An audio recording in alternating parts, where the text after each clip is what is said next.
Back here with Mike's Mustang Repairs, and today we're taking on a common project that people do in order to change the look of their ride. New wheels and tires.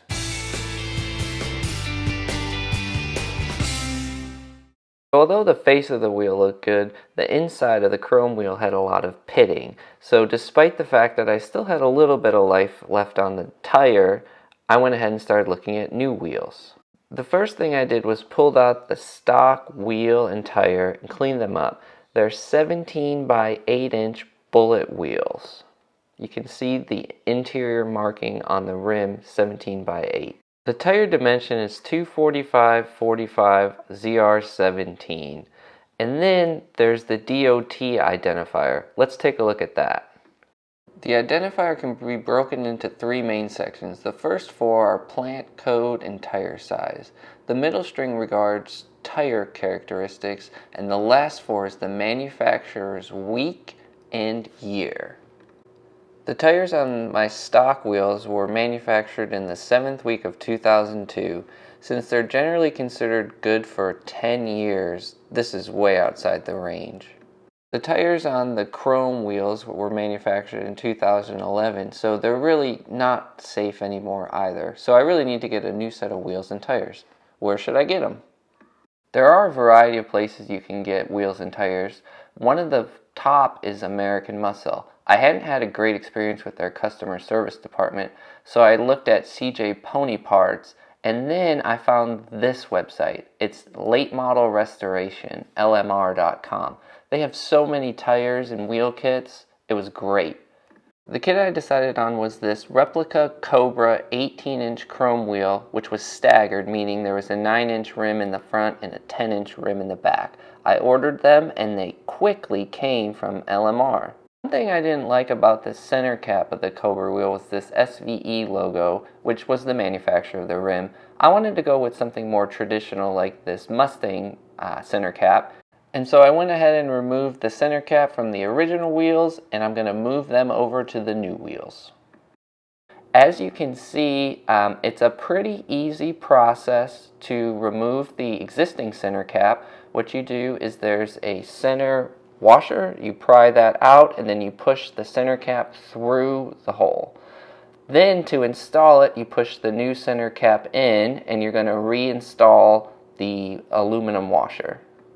As I finish up the install of this Mustang center cap, I did want to take a moment just to pause and look and see the detail on the inside of the rim. This is something you don't typically see, right? You're only looking at the face of the wheel and maybe into the barrel, but there's just a lot of care and detail on the interior of the rim, which I was quite impressed with. The install is very straightforward, something any person can do. What you do is drive the car to a level surface, safely jack up the car, chalking the opposite wheel that you're working on. You're going to remove the old tire, and then you're going to put on the new tire, and of course you tighten in a star pattern. On the fronts you'll get a little spin, so what we'll have to do here in a second is lower the car slightly so the tire touches, but just make sure you're using that star pattern.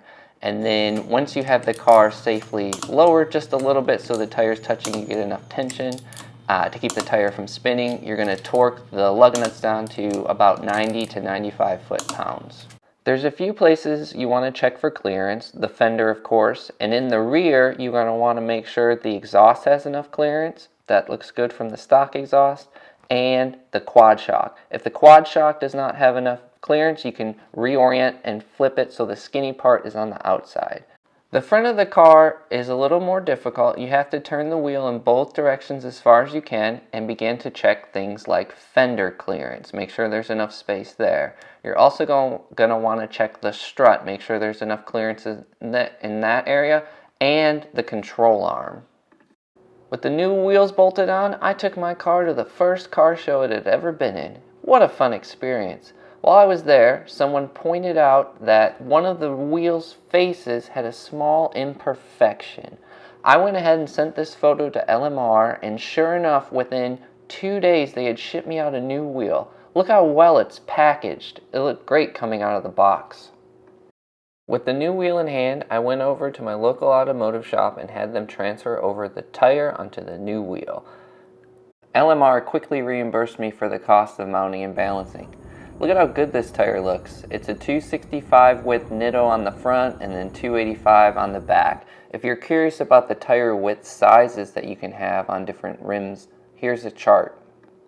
Overall, I was very pleased with the customer service reps at LMR. They were quick to respond to my inquiry and remedy the problem. Believe it or not, this is actually the third Mustang I've owned. You can see the laser red V6 coupe. I had purchased the Mach 1 wheels on this second hand, and I'll probably be selling the chrome bullet wheels on the Facebook marketplace. So just to call out, like, hey, there's a secondhand marketplace that you can use to get rid of your old wheels, and a lot of people do use that.